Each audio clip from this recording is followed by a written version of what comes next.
बहुत गंदा इस्तेमाल किया। लेक होगी तिफी का नाम, पूरी नस्लें खा जाएगा इनकी।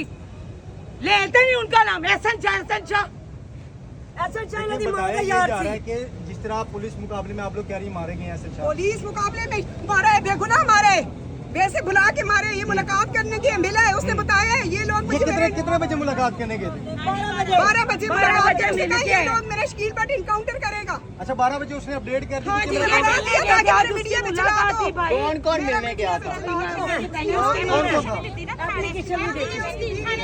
कौन गए थे? कितने लोग मिलने गए थे? मैं गई थी, उसकी बीवी गई थी, मेरी बेटा, मेरा दिमाग, एप्लीकेशन भी दी है। जब इन्हें पता था कि वो उसकी बेल हो जाएगी, इन्होंने उसको इस तरीके से मारा। अच्छा आज आप लोगों ने एप्लीकेशन दी? एप्लीकेशन बहुत देर की थी, महीना पहले दोबारा वकील बिक गया, जज बिक गया। क्या कह रही है? वकील बिक गया, जज बिक गया, कुछ साबित ही नहीं हो रहा था। वो कह रहे थे कोई साबित कोई चीज है ही नहीं, क्या साबित था? वो उम्र में बैठा क्या साबित था?